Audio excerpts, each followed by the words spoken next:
2020లో wife and husband Ram and Sita మధ్య జరిగినటువంటి ఒక గొప్ప సంఘటన గురించి ఈ రోజు నేను మీకు చెప్తాను. అదేంటంటే వైఫ్ అండ్ హస్బెండ్ ఇద్దరికి పెద్దల దగ్గర నుంచి 3 కోట్ల రూపాయల వరకు ఆస్తి వచ్చింది.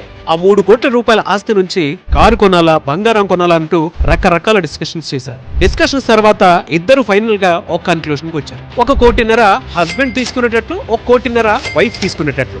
మొదటగా రామ్ తన 1.5 కోటితో ఒక డిఫెండర్ కారు కొన్నాడు. ఆ కారుతో బాగా ఎంజాయ్ చేస్తున్నాడు ఫ్రెండ్స్ తో. సేమ్ టైం భార్య ఏం చేసిందంటే కోకాపేట లాంటి ల్యాండ్ ప్లేస్కి వెళ్ళి కన్స్ట్రక్షన్ అవుతున్న 3 BHK ఫ్లాట్ కి 1.5 కోటి కట్టింది.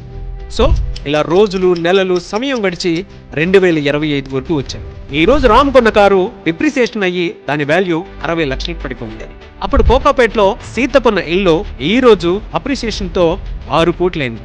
సో దీన్ని బట్టి మనం అర్థం చేసుకోవాల్సింది భూమి మీద ఇన్వెస్ట్ చేయాలి. మనకు ఉద్యోగం ఎలా సంపాదించి పెడుతుందో, మనం రోజు కష్టపడి పనిచేస్తే డబ్బులు ఎలా వస్తాయో, బిజినెస్ చేస్తూ ఆ బిజినెస్ ద్వారా డబ్బులు ఎలా వస్తాయో, ఒక్కసారి భూమి కొంటే చాలు ఏం చేయకుండానే భూమి మనకి డబ్బు సంపాదించి పెడుతుంది.